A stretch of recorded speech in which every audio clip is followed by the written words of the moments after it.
belum hijrah, belum taubat, jangan suuzon. Kalau ngelihat teman kita belum sholat, kasihan aja, jangan benci. Kalau ngelihat teman kita kayaknya masih buat dosa gitu, masih malam nggak tidurnya pagi jadi kelelawar gitu kan, jangan suuzon. Siapa tahu dia kelelawar ibadah, yaitu sholat tahajud gitu. Intinya mah jangan suuzon, karena bisa jadi sepanjang hayat dia berbuat dosa nih, membunuh, berzina, minum, dan segala macam lah dosa-dosa besar. Dia tinggalkan sholat, dia nggak pernah puasa, sholat aja setahun cuma sekali, yaitu sholat Idul Fitri. Kayak cerita saya itu juga masbuk ya, udah sholatnya setahun sekali masbuk pula, gara-gara nggak ngerti. Dia pikir sholat Idul Fitri itu kayak sholat Jumat, sholat dulu baru khutbah, khutbah dulu baru sholat. Padahal Idul Fitri mah sholat dulu baru khutbah. Jadi begitu dia di rumah dengar masih khutbah, ya masih khutbah ntar aja deh. Kalau udah selesai khutbah baru kita ke tanah lapang atau ke masjid. Pas selesai khutbah dia berangkat ke tanah lapang, orang pada bubar. Loh kok nggak sholat? Udah tadi sebelum khutbah, nggak ngertian. Nah ini artinya bisa jadi dia hidupnya tuh kayak gitu, tapi pas akhir hayatnya dia nyesel. Pas sakit langsung dia insaf. By the way, insaf itu bahasa Arab ya, insaf terus jadi bahasa Indonesia. Biar kita tahu aja bahasa kita tuh banyak diserap dari bahasa Arab. Pas akhir hayatnya dia sakit terus dia insaf gitu, udah insaf, dia taubat, dia ya Allah kalau saya sembuh saya pengen memperbaiki diri, nggak sembuh meninggal, maka catatan amal dia di akhirat sebagai orang yang bertaubat. Kalau yang tadi beramal soleh tapi akhirnya syirik, catatannya di akhirat sebagai orang yang musyrik. Catatan itu labelnya, statusnya tergantung akhir, itulah statusnya, bukan di awal. Makanya kita selain belajar beramal soleh secara daily, per hari, kita coba belajar juga mempersiapkan gimana caranya mudah-mudahan akhir hayat kita itu benar-benar akhir hayat yang terbaik. Sehingga ada doa, Allahumma ja'al khairu ayyami yawma alqaq wa khairu a'mali khawatimaha. Ya Allah, jadikanlah hari terbaik dalam hidup saya hari ketika saya kembali kepadamu. Dan jadikanlah amal terbaik saya adalah penutupnya.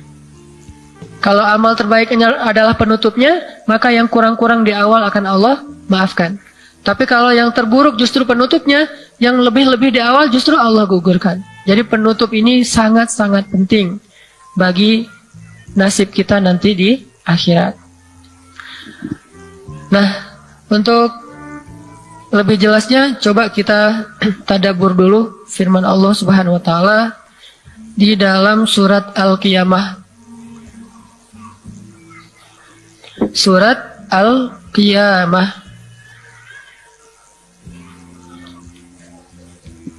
Surat Al-Qiyamah teh surat 75. Saya akan baca Al-Qiyamah dari ayat pertama sampai selesai. Coba teman-teman sekalian memperhatikan sambil ngelirik terjemahannya. Jadi sambil ngedengerin, sambil ngeliatin terjemahannya. Mudah-mudahan nanti bisa lebih menghayati. Surat Al-Qiyamah dari ayat pertama. A'udzu billahi minasy syaithanir rajim. Teman-teman hanya mendengarkan dan melihat terjemah. Bismillahirrahmanirrahim. La uqsimu biyaumil qiyamah wa la uqsimu bin nafsil lawwamah. Ayahsabul insanu an lan najma'a 'idhamah. Bala qadirina 'ala an nusawwiya banana. Bal yuridul insanu liyafjura amamah. Yas'alu ayyana yawmul qiyamah. فإذا برق البصر وخسف القمر وجمع الشمس والقمر يقول الإنسان يومئذ أين المفر يقول الإنسان يومئذ أين المفر كلا لا وزر إلى ربك يومئذ المستقر ينبأ الإنسان يومئذ بما قدم وأخر بل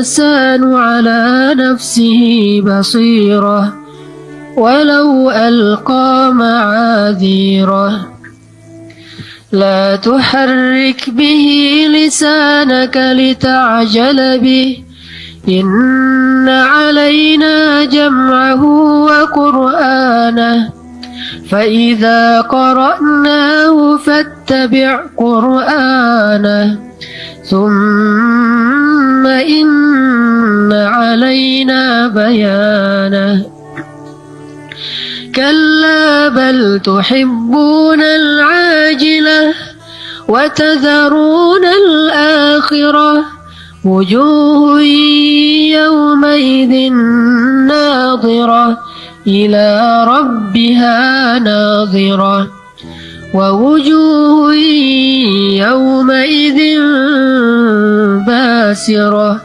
تظن أن يفعل بها فاقرة كلا إذا بلغت التراقي وقيل من راق وظن أنه الفراق والتفت الساق بالساق إلى ربك يومئذ المساق فلا صدق ولا صلى ولكن كذب وتولى ثم ذهب إلى أهله يتمطى أولى لك فأولى ثم أولى لك فأولى أيحسب الإنسان أن يترك سدى ألم يكن نطفة من مني يمنى ثم كان علقة فخلق فسوى فجعل منه الزوجين الذكر والأنثى أليس ذلك بقادر على أن يحيي الموتى Sadaqallahul Azim. Bapak Ibu teman-teman yang dirahmati Allah Subhanahu wa taala. Surat Al-Qiyamah ini menjelaskan tentang perjalanan akhirat kita secara singkat.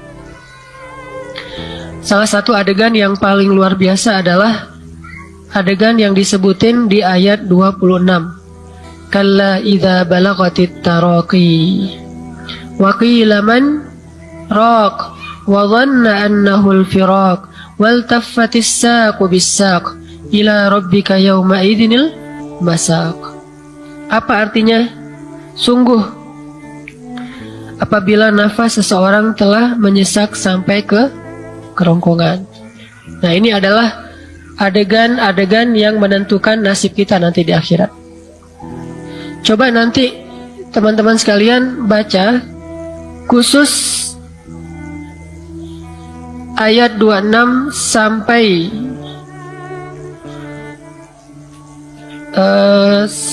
ayat 35. Satu paragraf kecil ini dari ayat 26 sampai 35, terutama 26 sampai 30 itu diulang-ulang sambil dirasain bahwa kita tuh akan ngalamin proses yang disebutin di ayat ini. Kita semuanya pasti akan ngerasain gimana rasanya sakaratul maut. Teman-teman tahu arti sakarat yang jadi bahasa Indonesia juga sakarat? Dia lagi sekarat gitu. Tahu arti sekarat? Sekarat itu dalam bahasa Arab artinya sakit banget. Arti sekarat dalam bahasa Arab sakit banget. Kalau sakit biasa namanya marad.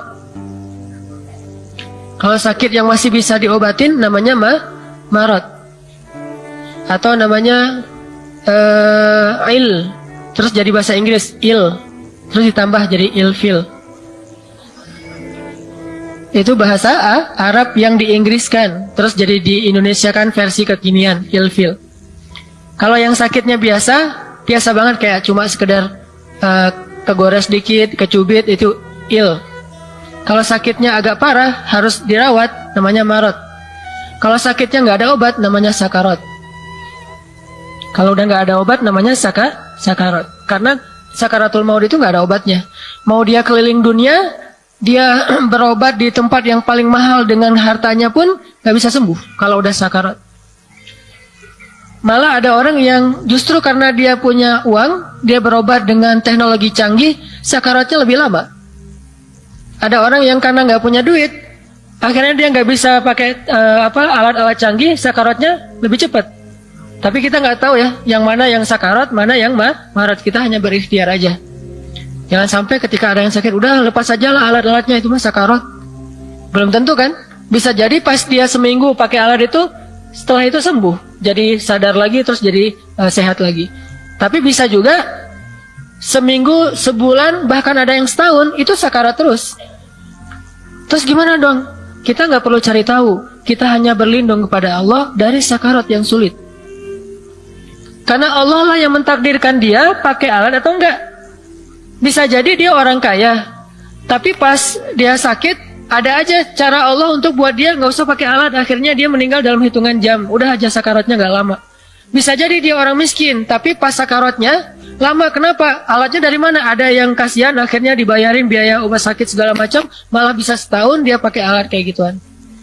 Karena kita nggak tahu mana yang marad, mana yang sakarat.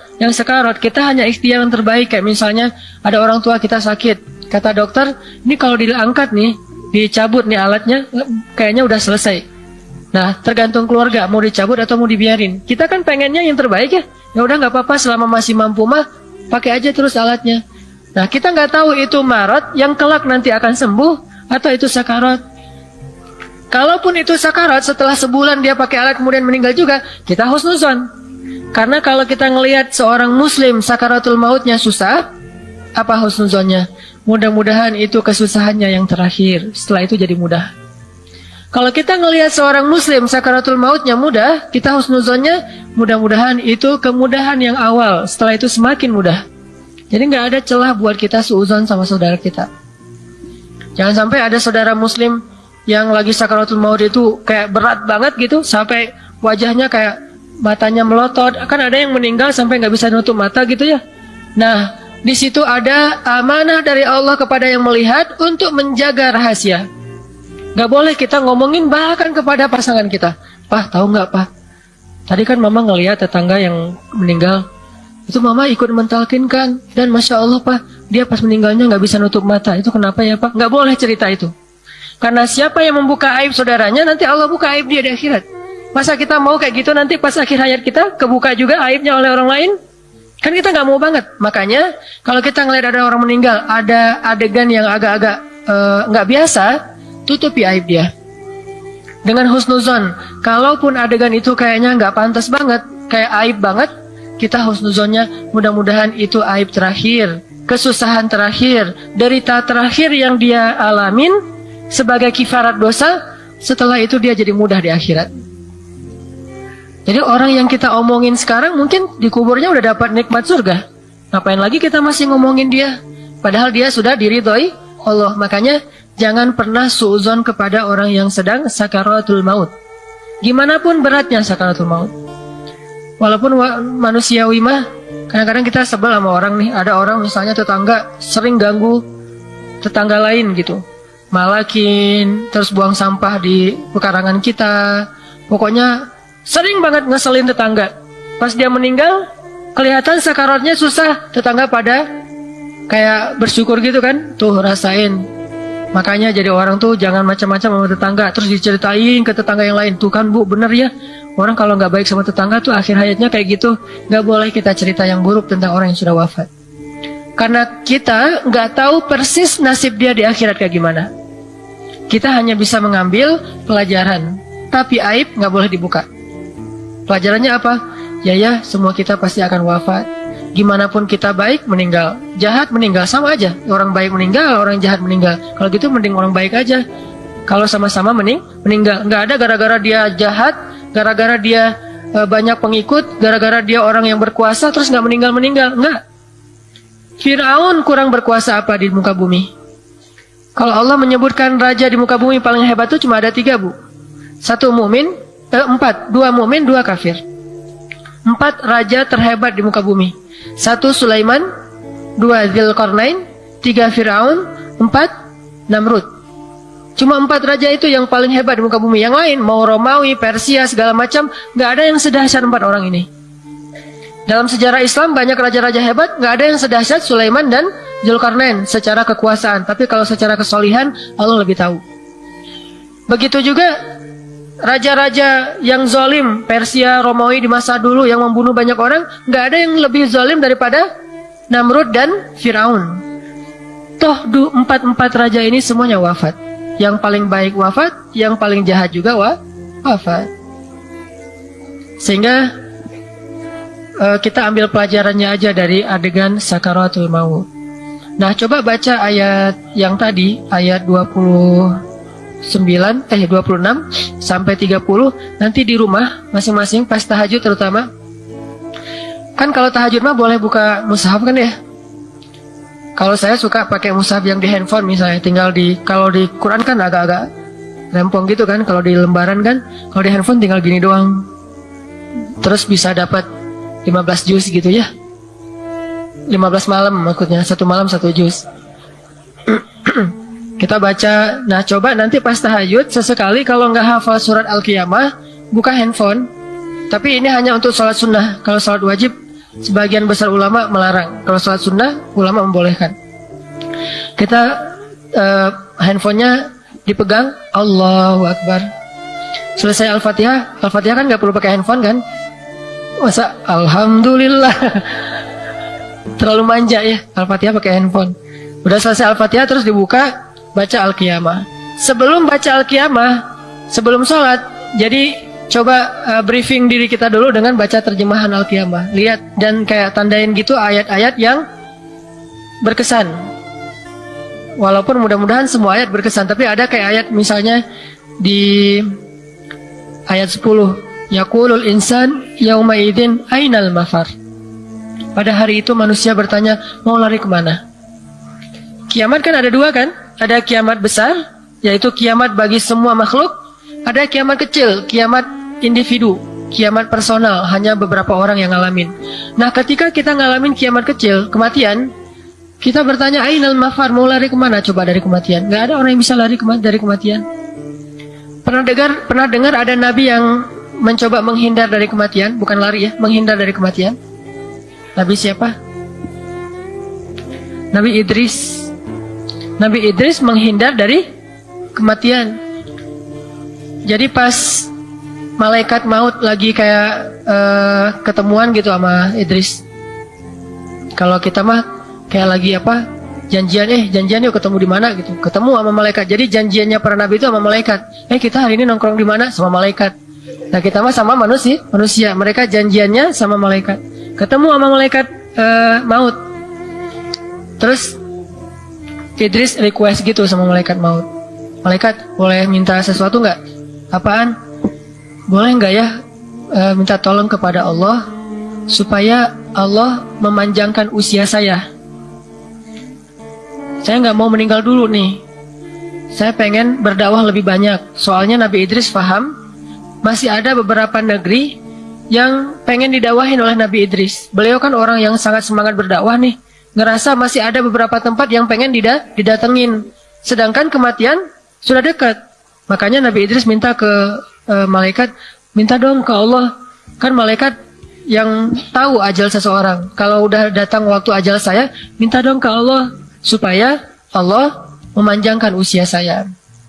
Akhirnya malaikat pergi.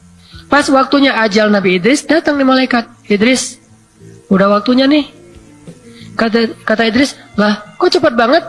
Kalau bahasa kita mah ya, boleh nggak ditangguhkan lagi, kata Idris. Duh, nggak enak kamu minta aja langsung ke Allah, kata malaikat.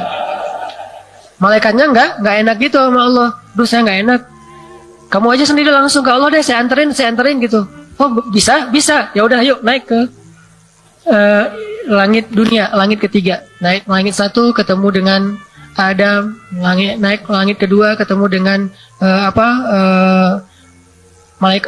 nabi-nabi yang lain, terus sampai ke langit ketiga. Pas sampai ke langit ketiga, terus Nabi Idris berdoa gitu ke Allah. Malaikat maut datang lagi, kata malaikat maut, Idris, tahu nggak apa? Ternyata saya tuh selama ini bingung. Hah? Bingung gimana? Malaikat bisa agak bingung gitu kan? Saking rahasia Allah kan? Saya bingung selama ini. Bingung kenapa, wahai malaikat? Gini, Allah itu ya mentakdirkan Nabi Idris itu nggak boleh dicabut nyawanya di dunia, harus dicabut di langit. Jadi takdir Nabi Idris cabut nyawanya nggak boleh di bumi, harus di langit. Nah, saya bingung gimana ceritanya manusia ke langit baru dicabut nyawa. Namanya manusia hidupnya di bumi, cuma Nabi Muhammad yang Isra Mi'raj. Saya bingung nih gimana cara nyabut nyawanya. Ternyata takdir Allah yang saya nggak ngerti. Kamu sendiri yang minta naik ke langit ketiga. Nah, emang di sini tempat kita bertemu. Wah, tahu gitu saya nggak akan naik ke langit gitu. Biarin aja di bumi. Malaikat. Malaikat, aduh gimana nih? Naik dong Idris, malas gitu. Ini mah gara-gara Nabi Idris naik sendiri ke langit ketiga, dicabutlah nyawa Nabi Idris di langit. Satu-satunya manusia yang diangkat ruhnya dari jasadnya di langit cuma Nabi Idris. Makanya disebutin di surat Maryam, wadhkur fil kitabi Idris innahu kana siddiqan nabiyya wa rafa'nahu makanan 'aliyya. Kami angkat dia ke tempat yang tinggi, yaitu langit ketiga. Coba mau lari kemana dari kematian? Justru ke tempat dia akan dicabut nyawa lah dia akan datang. Gak mungkin kita menghindar. Ke tempat kita menghindar, ternyata disitulah malaikat nungguin kita. Wah, kayaknya ada malaikat nih di jalan, saya di rumah aja. Malaikat emang di rumah. Wah, saya yang malas di rumah, pasti malaikat nungguin saya dari kemarin di rumah. Mending saya lari aja kemana gitu, ke laut. Cari ombak misalnya ya, check spot gitu. Ternyata di ombak, kita meninggal, nauzubillah gitu ya. Ada yang, saya pengen menghindar aja dari malaikat, banyak-banyak berdoa aja di masjid supaya malaikat nggak enak kan nyambut nyawa orang lagi berdoa gitu. Ternyata emang Allah mentakdirkan dia meninggalnya lagi tilawah Al-Quran, lagi berdoa, lagi nggak bisa lari dari kematian. Kita bisa lari dari musuh, tapi tidak bisa lari dari malaikat maut. Kadang-kadang ada orang yang menghindar dari kematian dengan cara menghindari musuh. Padahal kematian itu bukan musuh, kematian itu malaikat, dan dia mendatangi kita di tempat manapun yang telah ditentukan untuk kita. Sehingga Ali bin Abi Thalib pernah ditanya gitu sama seseorang. Kan Ali itu kalau berperang kayak nggak takut mati ya. Jadi kayak orang nyari mati, mana kematian, disamperin tuh sama Ali, saking luar biasanya. Nggak pernah gentar sedikit pun Ali dalam berduel. Ditanya sama orang, Ali, kamu kok kalau perang itu nggak kayak orang nggak takut mati? Emang kamu nggak takut mati ya? Kata Ali, kematian mana yang harus saya takut? Kematian yang datangnya hari ini? Kalaupun saya di rumah, saya tetap akan mati. Atau kematian yang datangnya suatu saat nanti atau besok, sedangkan kalau hari ini pun saya berperang, saya tidak akan mati. Jadi itu udah pasti, mau saya gimana aja, kalau udah ajalnya, فَإِذَا جَاءَ أَجَلُهُ لَا يَسْتَأْخِرُونَ سَاعَةً وَلَا يَسْتَقْدِمُونَ. Kalau menurut saya itu agak-agak mirip dengan jodoh sih. Kita menghindar, dia juga. Kan ada orang yang kayaknya ilfil banget sama cowok itu gitu ya. Ya apaan sih cowok itu goda-godain kita aja. Terus kita kayak mancing-mancing, Neng kemana? Tahu gitu, apa segala macam. Pokoknya dia ilfil banget, bete sama kita. Tapi ujung-ujungnya jadiannya sama siapa? Sama dia juga. Kan banyak banget kasus kayak gitu. Kayak cerita garam di laut, asam di gunung, ketemunya di kuali kan ya. Tetap aja kayak gitu. Ada orang yang kayak teman saya orang Indonesia, jodohnya orang Mesir. Pas lagi kuliah, dia itu paling gak suka loh ke Mesir. Gak suka banget. Kenapa? Males banget saya ke Arab, kata dia. Nih hati-hati ya ngomongin males ke Arab ya. Males Arab atau apalah istilahnya, kayak anti Arab gitu. Padahal Rasulullah juga orang Arab. Dan dalam Islam gak ada bedanya orang Arab dengan orang Ajam. Semuanya sama. Justru kita yang rasial sebetulnya. Islam tidak rasis sama sekali, karena diantara umat hamba Allah sama aja semuanya. Kita bilang nih, gua males banget sama Arab segala macam. Ada teman saya kayak gitu persis, males banget dia ke Mesir. Kenapa? Nggak mau ketemu. Pernah umrah sekali trauma, kayak ngelihat di imigrasi Jeddah nggak rapi gitu, terus orangnya kerjanya suka-suka lagi ngecap paspor gitu sambil ngobrol sama temennya, salam ngobrol-ngobrol, ngeteh dulu, terus orang pada ngantri gitu kan, bete kan dia, gua nggak akan ke Arab lagi, malas banget. Pas lulus sekolah diajak temannya, kita lanjutin sekolah ke Mesir yuk. Malas gua mau ke Jerman aja, kata dia. Tes ke Jerman nggak ada yang lulus, ternyata dapat panggilannya justru ke Mesir. Galau kan? Ini ke luar negeri nggak ada lain pilihannya selain Mesir. Jerman nggak lulus, ke luar negeri yang ke Eropa nggak ada yang dapat. Ke Korea waktu itu gimana gitu ya? Sebetulnya pengen ke Korea sih, pengen selfie gitu. Nggak dapat juga. Dia satu-satunya tawaran buat dia beasiswa cuma ke Mesir. Akhirnya dengan berat hati dia berangkat ke Mesir. Orang yang dia hindari ternyata dia kecantolnya sama cowok Mesir. Kecantolnya sama seorang hafiz dari Mesir yang keren banget. Dan pas sekarang kalau ketemuan dia bangga gitu. Anak-anaknya tuh semua kayak bule-bule gitu, Arab versi Indonesia. Indonesia versi Arab. Yang rambutnya, anak kecil kan, rambutnya keriting-keriting, hidungnya mancungnya sampai saking mancungnya agak-agak miring gitu. Mancung banget lah pokoknya, kulitnya putih. Pas kita jalan ke mall tuh semuanya pada pengen nyubit. Anaknya tuh mirip ayahnya semua, nggak ada yang mirip ibunya. Dia bangga gitu. Nah, alhamdulillah ya saya dapat ini suaminya tuh nggak seperti orang Mesir yang lain-lain. Dia lembut, orang Mesir tapi lembut, hafiz Al-Quran, akhlaknya baik. Malah istrinya sering marahin suaminya, bukan suaminya yang sering marahin istri. Ini artinya jodoh, maut itu takdir Allah. Gimana pun kita menghindar, kayaknya ke situ juga muaranya. Jadi udahlah, let it flow lah ya. Kita nikmati aja Ramadan, siapa tahu justru di masjid TSM ketemunya, atau di parkiran, atau lagi pas di mall gitu lagi makan suki time atau apalah, salah meja gitu kan, atau salah kresek kantong apa gitu-gitu deh. Standar lah ya, ala-ala sinetron gitu. Nah ini semuanya Allah yang menentukan, bukan kita. Begitu juga kematian. Ada orang yang merasa bahwa dengan sakit nih, kayaknya sakit saya nih akan membuat saya meninggal nih. Ternyata yang meninggal duluan justru anaknya yang nungguin dia. Kemarin tuh ada sekitar 2 bulan yang lalu ada cerita. Ini terjadi kepada teman saya nih. Teman saya tuh pengasuh pesantren, almarhum pengasuh pesantren. Salah satu santriwati di pesantren itu dapat musibah, kedua orang tuanya wafat di kampung. Telepon ke pesantren, ngasih tahu ke anaknya bahwa orang tuanya wafat. Dan anak ini anak satu-satunya, orang tuanya wafat, kasih tahu ke putrinya. Pengasuh pesantren teman saya nggak tega mau ngasih tahu. Akhirnya cuma diajak, kita pulang yuk ketemu ayah kamu, ada urusan gitu. Diajak pulang nih, teman saya, istrinya sama anak santriwati tadi yang ayahnya meninggal. Diajak pulang naik mobil, yang nyetir teman saya.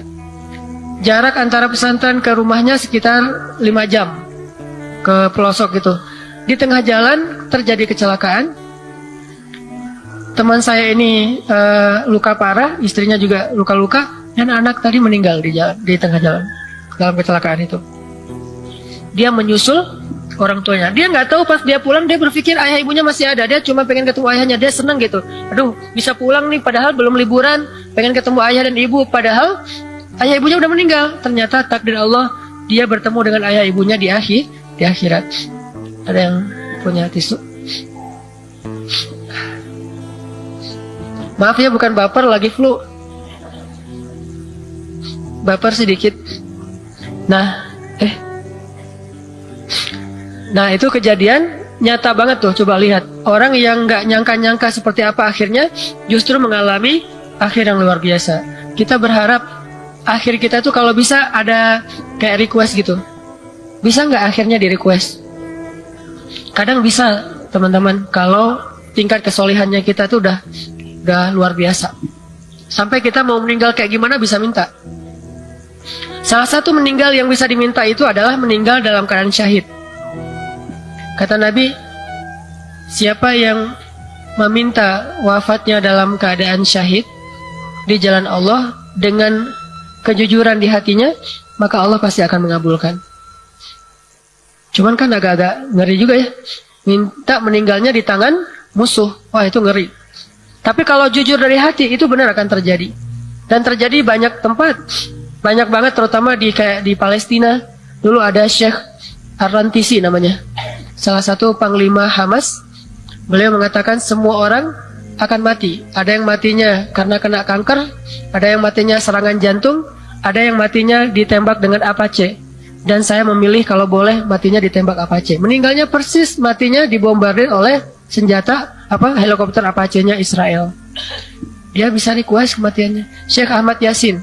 Semua orang akan mati dan akan menghadap Allah. Cuma dia yang bisa memilih, meminta seperti apa kematiannya. Dan kalau saya boleh memilih, saya ingin meninggalnya dalam keadaan terbunuh oleh musuh setelah selesai sholat subuh.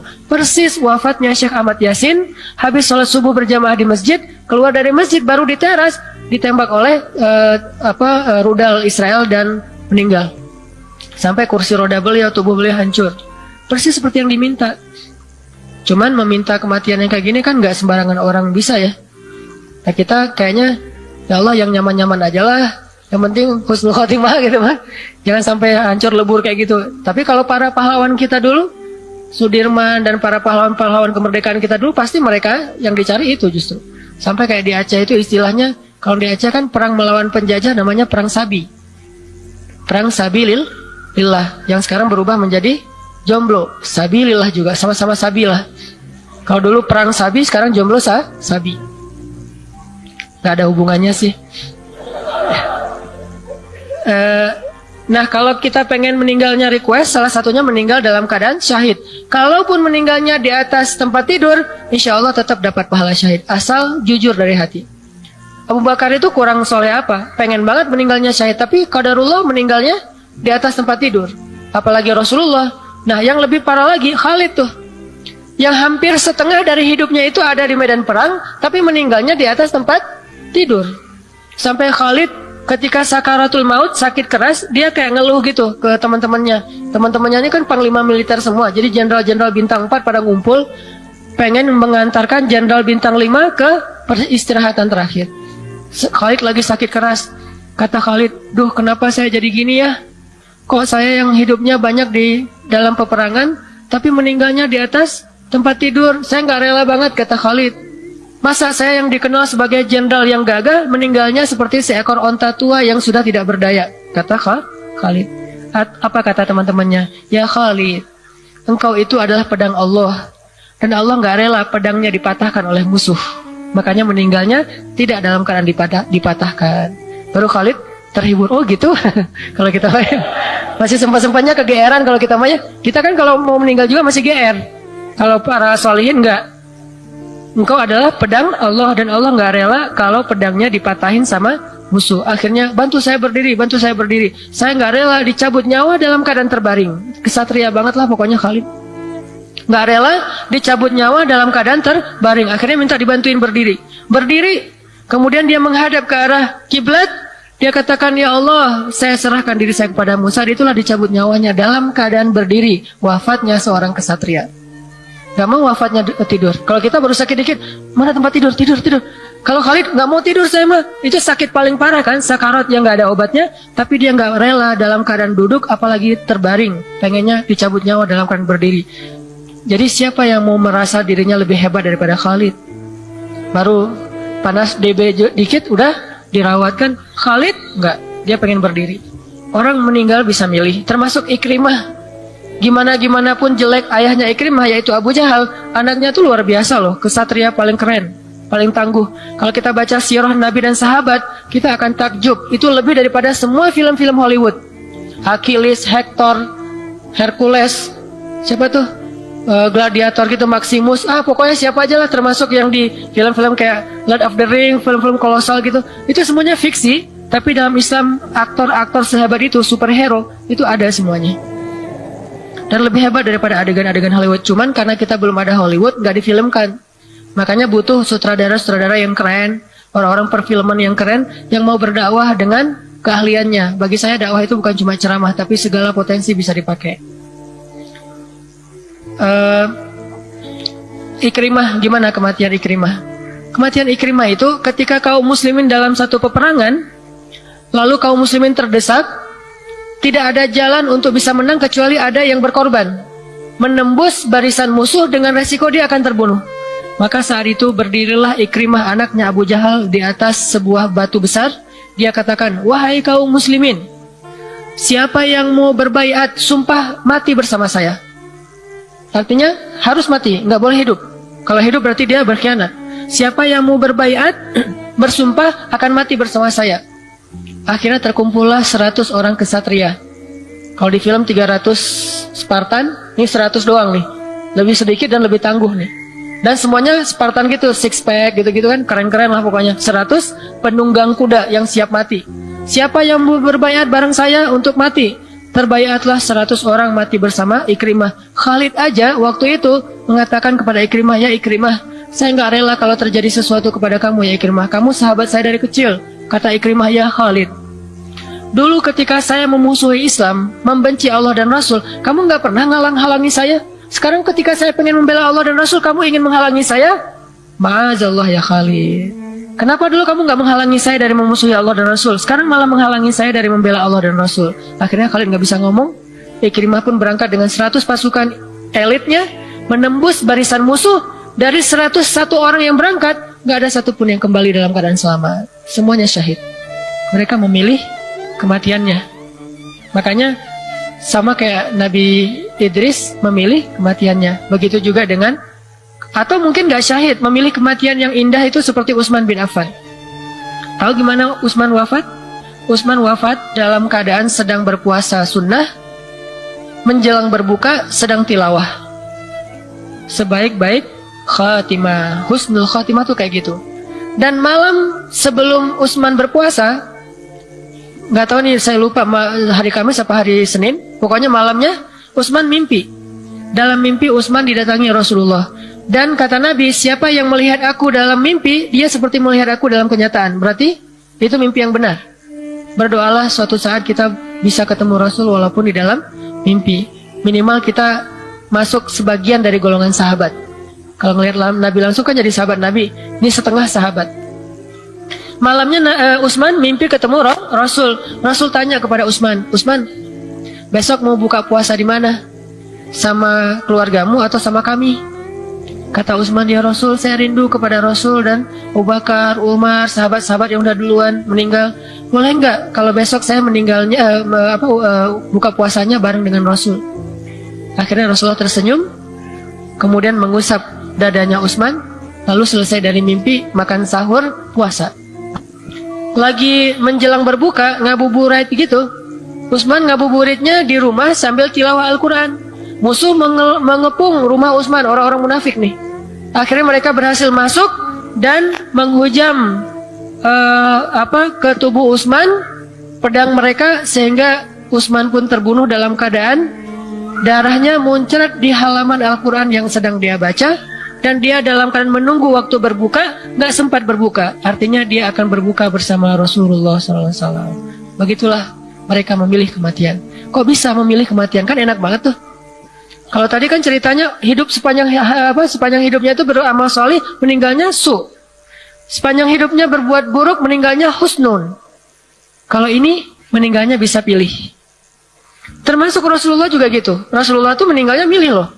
Rasulullah didatangin malaikat Jibril, ya Rasulullah, ini cuma nanya doang ya. Gitu enggak, Rasulullah udah siap? Enggak, Rasulullah ini cuma nanya doang. Mau dicabut nyawa sekarang atau ntar aja? Kalau bilang ntar aja, saya balik lagi nih. Yang datang bukan malaikat maut, Jibril yang datang, pemimpinnya para malaikat. Kalau yang lain kan yang datang langsung malaikat mautnya. Siapa nih? Saya malaikat maut. Enggak, saya Jibril. Terus apa hubungannya dengan kematian? Saya akan bilang ke malaikat maut, kalau Nabi bilang enggak, saya akan bilang dah jangan datang dulu, itu kekasih saya, jangan dekat-dekat loh gitu. Ini malaikat Jibril yang ngelindungin Rasul coba. Jadi Rasulullah itu meninggalnya di request sama malaikat Jibril, ya Rasulullah, engkau diberi pilihan oleh Allah antara kembali kepada Allah sekarang atau nanti. Jika engkau bilang nanti, kami akan kembali lagi. Tapi biasanya orang yang dikasih pilihan kayak gini pasti jawabannya sekarang aja. Kenapa kita nggak dikasih pilihan? Pasti jawabannya nanti. Datang malaikat, Ustaz Hanan, gimana Ustaz? Mau sekarang nanti? Boleh nggak 10 tahun lagi? Pasti gitu kan? Atau ntar aja deh, kapan-kapan, dalam waktu yang tidak ditentukan gitu kan ya? Unlimited lah pokoknya. Karena kita jawabannya udah pasti bisa dibilang unlimited, nanti ntar aja, makanya nggak ada request. Biasanya orang yang di request itu udah pada siap. Dan jawabannya, saya serahkan jiwa saya kepada Allah. Nah, Rasulullah mengatakan, wahai Jibril, wahai malaikat Israel, lakukan tugas kalian. Beneran Rasulullah nggak mau nunggu dulu, nggak udah cukup kata Rasulullah. Akhirnya dicabutlah ruh Rasulullah secara perlahan. Rasulullah aja yang dicabut ruhnya perlahan itu sakit banget. Gimana yang lain yang dicabutnya suka-suka malaikat? Ini siapaan sih? Tarik aja. Gitu. Kalau Rasulullah maaf ya, nyabu dikit. Ketika Rasulullah tersentak itu dikit, aduh maaf ya Rasulullah. Gitu malaikatnya hati-hati sama Rasulullah. Kayak dokter yang lagi nyuntik putranya sendiri, kan beda. Kalau putra orang, cap langsung. Kalau putra sendiri, gimana ya nih? Gimana nih rasanya nih? Gak enak banget nih. Pasti beda memperlakukan orang yang kita cintai sama orang lain. Nah, malaikat semuanya mencintai Rasulullah, tapi harus mencabut nyawa Rasulullah. Makanya mereka tuh nggak tega. Sampai bayangin, sampai Jibril memalingkan wajahnya dari Rasulullah. Jibril duduk di sebelah Rasulullah, kan ada Aisyah, ada istri-istri Nabi di situ tuh. Rasulullah tidur di atas pangkuan Aisyah, ada Fatimah. Jibril juga datang dengan wujud seorang laki-laki. Dengan malaikat pencabut nyawa di kepala Rasulullah. Ketika dicabut sedikit dari ujung jempolnya, jempol kaki, malaikat Jibril langsung gini. Kata Rasulullah, ya Jibril, bencikah engkau untuk memandang wajahku ya Jibril? Coba. Kata Jibril, ya Rasulullah, saya nggak tega melihat wajahmu ketika dicabut nyawa, karena itu pasti sakit banget. Coba. Saking sayangnya malaikat kepada Rasul, Jibril aja memalingkan wajah. Ya Jibril, pandanglah wajah saya ya Jibril. Kemudian Jibril melihat ke arah Rasulullah dengan tatapan, mungkin malaikat nggak bisa nangis saja. Kalau bisa nangis sudah nangis tuh. Tapi karena dia Jibril nggak bisa nangis, dia menatap dengan wajah yang sangat sedih, empati banget sama Rasulullah. Sehingga Rasulullah mengatakan, ya Jibril, beginikah sakitnya dicabut nyawa? Ya Rasulullah, ya Jibril, kalau saya aja kayak gini sakitnya, gimana umatku ya Jibril? Gimana umatku? Masih mikirin kita coba. Saya aja yang dicintai Allah, yang kalian itu kasihan, malaikat pencabut nyawa tuh nggak tegaan, sakitnya kayak gini nih, kayak ditusuk-tusuk dengan 100 tusukan pedang gitu. Gimana umatku ya Jibril? Kemudian Jibril dipanggil oleh Allah. Ini Nabi lagi dicabut nyawa nih. Jibril sini, kasih tahu oleh Allah. Turun lagi Jibril, ya Rasulullah, tenang, Allah memberi keringanan untuk umatmu. Alhamdulillah. Keringanan kapan ya Jibril? Ketika sakaratul maut. Selama mereka berselawat, kemudian bersyahadat, banyak-banyak beribadah, insya Allah Allah ringankan. Terus cabut lagi nyawa. Jibril, terus nanti di kiamat gimana umatku? Masih mikirin lagi, nggak selesai, cuman sakaratul maut. Pas kiamat gimana? Dipanggil lagi oleh Allah, datang lagi. Nanti di hari kiamat Allah akan memberikan naungan kepada umatmu. Nanti pas pas di sirat gimana? Umatmu yang pertama masuk surga. Terus aja kayak gitu. Yang dipikirin umat. Coba kita kalau lagi sakit, ingat Rasul nggak? Lagi sehat aja malas ingat Rasul. Disebutin nama Rasul aja kita malas untuk berselawat. Padahal kalau disebutin Rasulullah kita bilang Sallallahu Alaihi Wasallam. Inilah adegan wafatnya Rasulullah SAW yang luar biasa. Makanya teman-teman yang dirahmati Allah, kadang kematian itu bisa request how-nya, tapi kapannya nggak bisa. Tapi bagaimana meninggalnya bisa request. Kalau kita pengen sampai ke derajat itu, teruslah berusaha, teruslah beramal soleh. Mudah-mudahan suatu saat nanti kita punya kelayakan untuk ditanya oleh Allah dan Rasul, walaupun lewat mimpi kayak Utsman. Ya fulan, besok mau gimana? Dan banyak loh kisah orang-orang soleh yang meninggalnya didatangi Nabi dulu, dan dia bisa meminta kepada Allah dan Rasul dengan seizin Allah pastinya akan seperti apa akhir hayatnya. Nanti coba renungkan surat Al-Qiyamah, baca di dalam sholat, terutama di ayat yang tadi 26 ya, 26 sampai 30 atau lebih utuhnya 35. Diulang-ulang tuh, rasain. Ayat itu lagi ngomongin ketika orang dicabut nyawanya, ketika betis bertaut, ketika waqilaman raq wa dhanna annahu firaq. Orang kalau udah lagi sakaratul maut, Bu, semuanya jadi sadar. Sekelas Fir'aun juga sadar. Orang semua kalau lagi sakaratul maut sadar. Tapi kesadaran waktu itu udah nggak berguna. Ketika sampai di sini semua orang sadar. Makanya ketika sampai di sini semua orang kayak jadi baik tuh. pengen kembali ke dunia, pengen beramal solih. Sampai Firaun juga sempat ngomong, amantu bi Rabbi Musa wa Harun. Saya beriman kepada Robnya Musa dan Harun. Tapi udah nggak berguna lagi iman Firaun. Wa dhanna annahul firaq. Coba bayangkan, kita melihat anak kita, melihat keluarga kita, dan kita tahu akan meninggalkan mereka selama-lamanya. Mungkin ada yang meninggalnya, anaknya masih kecil, kayak di Suriah tuh. Seorang ayah dan ibu meninggal, anaknya pergi sekolah, rumahnya dibom, anaknya pulang, orang tuanya udah meninggal. Tinggallah dia sebatang kara. Keluarga lain, sepupu-sepupu, semuanya udah habis satu apartemen, tinggal sendiri, tinggal di pengungsian, tinggal di camp-camp pengungsian yang umurnya baru 7 tahun, 6 tahun. Ada yang lebih parah lagi, yang tersisa cuma adiknya yang berusia 2 tahun. Dan itu juga parah, kakinya harus diamputasi, kena bom sama orang-orang yang zalim. Sehingga dia harus merawat adiknya di rumah sakit sendiri. Kalau sekarang kita sakit, yang merawat kita kan keluarga besar. Teman-teman pada datang, ngejenguk, ngedoain, ngasih hadiah. Kalau di Suriah, sakit, yang ngerawatnya cuma kakaknya yang usianya 6 tahun, 7 tahun. Kakaknya jadi ayahnya, jadi ibunya, adiknya 2 tahun yang lagi di rumah sakit. Cuma mereka berdua yang tersisa, sebatang kara. Makanya kita harus banyak bersyukur kepada Allah. Dan coba rasakan gimana ayat itu dalam kejadian kalau itu terjadi kepada kita. Mudah-mudahan dengan demikian kita akan lebih serius mempersiapkan akhir dari kehidupan kita. Dan pesan moral tambahan, setiap kali kita beramal solih, saya selalu nitip doain juga saudara-saudara kita di Suriah, di Palestina, di Rohingya, di Somalia. Betul bahwa yang masalah itu bukan cuma di sana, di Indonesia juga banyak. Tapi kalau dibandingkan masalah di Suriah dan Palestina dengan di Indonesia, jauh nggak ada apa-apanya masalah di Indonesia. Kita cuma lapar doang, masalah kita cuma sakit. Masalah mereka itu luar biasa loh. Kita aja yang nggak pernah update, soalnya di media jarang diliput yang kayak gitu-gitu.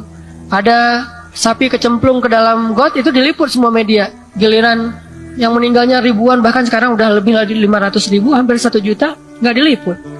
Kecuali di sosmed kita yang saling menyebarkan supaya kaum muslimin paham apa yang sedang terjadi oleh saudaranya. Dan kalau dibilang itu menyebarkan kebencian, saya kira itu salah. Kenapa? Kita lagi ngasih tahu tentang kondisi saudara kita. Masa disebut menyebarkan kebencian? Kecuali kita menghujat orang lain. Kayak misalnya ada adik saya lagi ada masalah, terus saya kasih tahu ke saudara saya, dia lagi ada masalah, lagi sakit, kan saya bukan menyebarkan kebencian. Dan doakan saudara kita di Suriah, di Palestina. Kalau kita tahu gimana kondisi mereka luar biasa. Terakhir malah beberapa tentara zalim itu menggunakan senjata-senjata kimia. Yang anak-anak kecil itu kejang-kejang gitu, udah disemprot pakai air juga belum sembuh. Terus pakai fosfor yang terakhir juga di Irak, di Mosul. Nah kita mah paling kalau demo pakai gas air mata aja udah kayak gimana. Dulu pernah ada adegan demo pakai gas air mata sampai ada yang sesak nafas segala macam kan. Dan itu masih wajar. Gimana kalau pakai zat kimia? Jadi doain mereka, jangan egois, bahagia sendiri tapi nggak ingat kepada saudaranya. Kita udah bahagia, alhamdulillah, doain saudara kita di sana. Mudah-mudahan Allah berikan mereka kemenangan, kemerdekaan dari penjajahan zalim. Di Suriah merdeka dari presiden yang zalim seperti Bashar Assad dan gengnya. Di Palestina merdeka dari Israel yang zalim kepada kaum muslimin. Dan plus doain juga bangsa kita, mudah-mudahan bangsa ini dilindungi oleh Allah dalam keadaan aman. Itu aja yang bisa saya sampaikan. Barakallahu li wa lakum. Assalamualaikum warahmatullahi wabarakatuh. Mohon ditutup doa. Kita tutup dengan berdoa kepada Allah. Hari ini hari Jumat, sedang berpuasa dan menjelang waktu Jumat. Bismillahirrahmanirrahim. Alhamdulillahi Rabbil Alamin. Hamdan yuwafi ni'amahu wa yukafi'u mazidah. Ya Rabbana lakal hamdu kama yanbaghi li jalali wajhikal karim wa 'azimi sultanik. Allahumma salli wa sallim wa barik ala sayyidina Muhammad wa ala alihi wa sahbihi ajma'in. اللهم اغفر لنا ذنوبنا ولوالدينا وارحمهما كما ربيانا صغارا اللهم إنا نسألك الهدى والتقى والعفاف والغنى اللهم أعنا على ذكرك وشكرك وحسن عبادتك ربنا هب لنا من أزواجنا وذرياتنا قرة أعين واجعلنا للمتقين إماما ربنا آتنا في الدنيا حسنة وفي الآخرة حسنة وقنا عذاب النار وصلى الله على سيدنا محمد وعلى آله وصحبه أجمعين والحمد لله رب العالمين.